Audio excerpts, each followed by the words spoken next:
ഇടുക്കി ചിന്നാർ വന്യജീവി സങ്കേതത്തിൽ നിന്നും ചന്ദനമരം മുറിച്ചു കടത്താൻ ശ്രമിച്ച ഒരാൾ പിടിയിൽ. വനംവകുപ്പ് ഉദ്യോഗസ്ഥരെ കണ്ട് രക്ഷപ്പെടാൻ ശ്രമിക്കുന്നതിനിടെ പ്രതികൾ അമരാവതി ഡാമിൽ ചാടിയിരുന്നു. ഡാമിൽ നിന്നുമാണ് ഒരാളെ പിടികൂടിയത്. കൂടെ ഉണ്ടായിരുന്ന മറ്റൊരാൾ രക്ഷപ്പെട്ടു.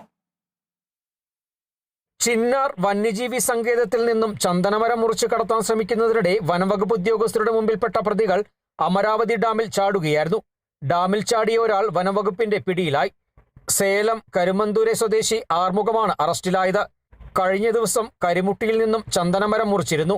മരം താഴെ വീണ് കിടക്കുന്ന വിവരം വനംവകുപ്പ് ഉദ്യോഗസ്ഥർ അറിഞ്ഞു. തുടർന്ന് പ്രതികളെ പിടികൂടാനുള്ള തിരച്ചിൽ ആരംഭിച്ചു.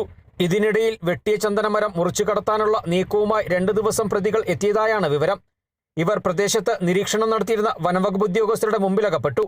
ഇവരുടെ പക്കൽ നിന്നും വാൾ ഉൾപ്പെടെയുള്ള ആയുധങ്ങൾ പിടികൂടി. ഇതിനിടയിൽ പ്രതികൾ ഓടി രക്ഷപ്പെട്ടു. വനം വകുപ്പ് ഉദ്യോഗസ്ഥർ പിന്തുടരുന്നുണ്ടെന്ന് മനസ്സിലാക്കിയ പ്രതികൾ തമിഴ്നാട് അതിർത്തി കടന്ന് അമരാവതി ഡാമിലേക്ക് ചാടി രക്ഷപ്പെടാൻ ശ്രമം നടത്തി. തുടർന്ന് തമിഴ്നാട് വനംവകുപ്പിന്റെ കൂടി സഹായത്തോടെ പ്രതികൾക്കായി തിരച്ചിൽ ആരംഭിച്ചു.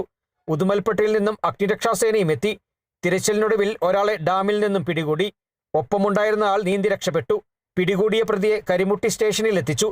പ്രതിയെ പിന്നീട് ദേവികുളം കോടതിയിൽ ഹാജരാക്കി റിമാൻഡ് ചെയ്തു. Kerala vision news, Idukki.